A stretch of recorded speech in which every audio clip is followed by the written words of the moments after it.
by this time it is dark out because it gets country. There's no lights, right? It's pitch black, right? Yeah.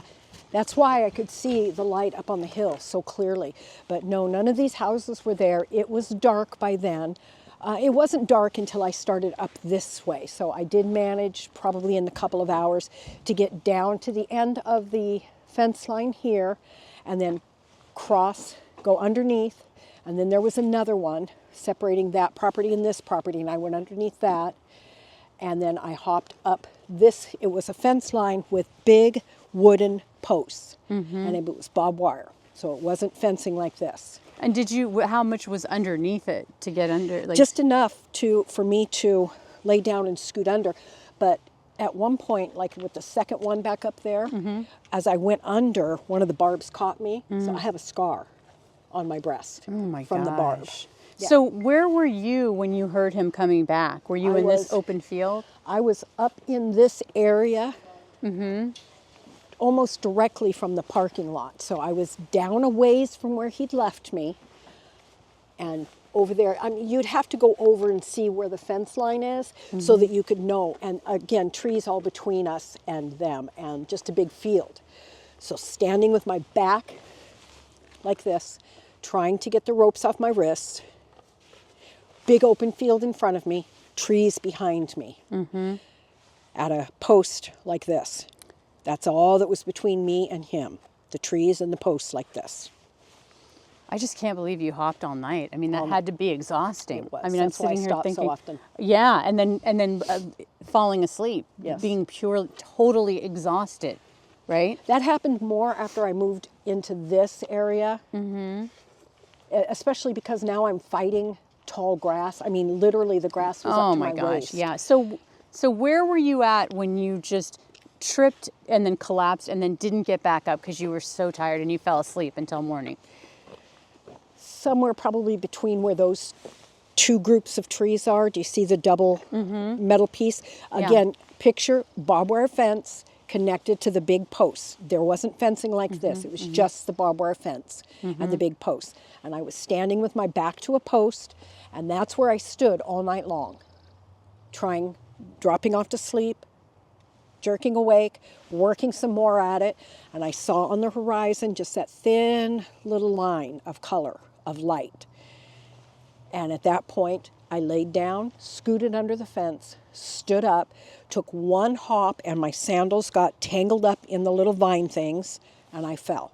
And I just laid there. Couldn't go anymore. What went through my mind was, I just can't anymore.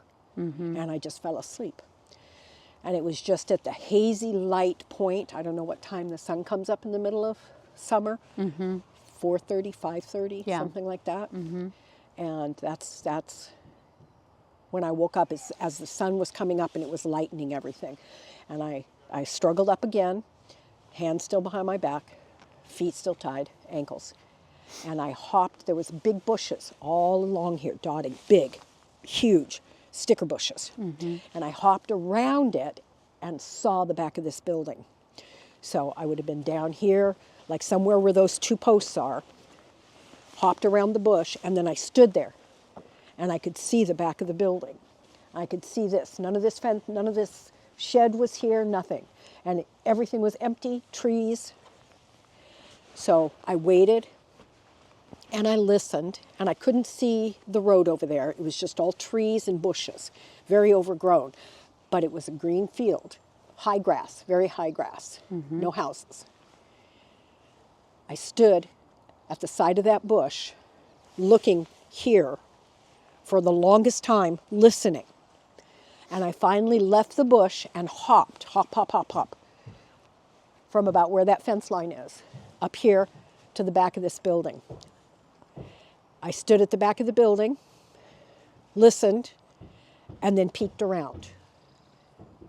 You peeked around at this corner right here? This corner right here. My back to the building, hands tied behind my back, ankles still tied, listening. Nothing. Peeked around. Nothing. There wasn't all of this. There was nothing in my way. I could see the pad. There were no vehicles where I could see. I did the same thing. I came out around the side. I hopped up to the side. And as I'm hopping up, I could see more and more of the pad. I got to the corner and I did the same thing. I stopped and I listened and I looked around the side. And then I came back, you know, pulled my head back, kept listening, looked again and got a measure of what I was looking at. And at that point, I was looking at doors. I was right here and I was looking at doors. Now, when you were looking and stopping and listening, and I'm imagining you're thinking about the person who abducted you, and you're thinking about this other guy that could be, these men that could be somewhere, and you don't even know what this building is. It's a very nondescript. Yeah. You know, what is this building? Yes. I mean, it could be a nefarious place for all you know, Yes. right? Because there's no signage. I'm not seeing any. Tell me what you were thinking about and what was going through your head. I was just thinking about surviving. I was just thinking about finding somebody that would help me. I was thinking about going home. When I saw the doors, that's what I was thinking about. Can I get inside? And did you try the doors? I did. Are they the same kind of doors? Yes. These are the same. Yes. So you start jiggling it, trying to get in? I hopped up to each one, hands behind my back, and I would try and push them open. There weren't the big locks on the outside, but they were sliding doors. And I would try to push them open. And then I would hop up to the next one. And I did that all the way up to the porch pad up there to the door, stopping at every one of them and trying with my hands behind my back to push those doors open so that I could get inside. With your body? I just wanted to get out of the open. Yeah. This was all open. There Yeah. was no place to hide. Yeah. And that's ultimately what it came down to. So you finally get to the end of the line here, and you see that there's a door. I hopped and up on you're the... making a decision at that point. I was still just, I think, in go mode. Yeah. I was just going. I wasn't making a decision. I was just going. So all the way up here to this little pad. And when I hopped up on here, saw the door, there was a window in the door. And through that window, I could see a little office, bigger window. And on that wall, there was a clock. And it said 10 minutes to 7. Underneath the clock was a little stand with a phone. That's what I was thinking. I have to get to that phone. My hands are tied behind my back. I'm a little girl. And the door's can't- locked, The right? door's locked. I tried that, trust me. There's nothing I can get to break it with my hands tied behind my back. And I just stood here and sank down and sat. Ankles still tied, sat. And at this point, did you just surrender to Yes. I didn't surrender so much that very point, but yes, this was as far as I could get. There was nowhere else to go. Everything was wooded. These were the only buildings. I didn't see anything up there, even though in the dark at night I saw a light high up, and I didn't know, was that the farmhouse he was talking about? Which is one of the reasons I kept standing so still for so long. Listening, was anybody moving? Was anybody coming for me? But when I got here and I sank down and sat here, I think at that point I was formulating a plan. I was trying to think, what do I do now? What's next? Looking around. And then I hear it. I hear a vehicle coming from that direction. And panic hit me. Literally panic hit me. And I did that whole cartoon thing, looking around. Where can I go? Where can... And There was nowhere to go. And I think we need to state this yet again, is that you didn't have your very strong prescription glasses, which probably made it even more terrifying because you can't see in Yes. front of you. Yes, you get it. Yes. So I hear a sound, I hear a motor vehicle, automobile, truck, something coming up. I can't see it. It's coming up the drive. And that's when I gave up. That moment is when I gave up. I just felt myself sink down and just, there's no place to go, no place to hide. And you knew that it wasn't a van, right? So I didn't know what it was. You didn't know what it was I just heard still. a vehicle. Okay, It yeah. could have been him. And that, like I said, is when I gave up, because what went through my head is, If it's him, it's him. There's nothing I can do. There's no place to go, no place to hide. There weren't even garbage cans that I could crawl into or crawl behind. There was nothing. It was empty. Trees, 2 buildings, locked doors. And that's the moment I gave up. And then I saw a small pickup truck. I can make out shapes, kind of colors, but everything's really blurry, fuzzy.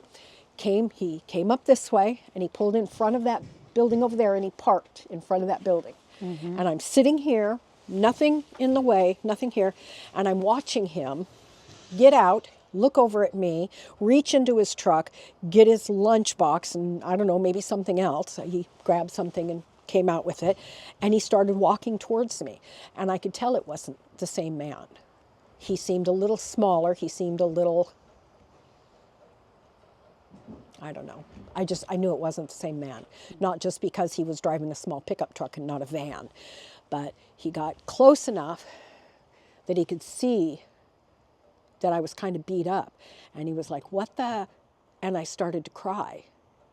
And he started walking faster, and he said, "What the hell?" And he tried to help me up, hands tied behind my back, sitting down with my legs folded under me, because my ankles are tied. He tried to help me stand up, and I just turned and showed him that my wrists were tied. And he put his stuff down, took out his keys, and he unlocked the door, and he opened the door. And I think he reached in on a desk or something, and he came back with a knife, and he cut my ropes off my wrists. And then he tried to help me stand up, and I showed him my ankles were tied. And all this time I'm crying, and I don't remember him saying anything except that first initial exchange. So he cut the ropes off my ankles. He might have been saying, "What happened to you? What happened to you?" Something like that. It seems to me he wasn't totally silent. And then he helped me stand up, and he helped me go in here and sit down. And by that time I was shaking so bad that nerves, the whole adrenaline thing. And he took his jacket off, and he put his jacket around my shoulders. And he said, "I'm going to call the police." And I just cried.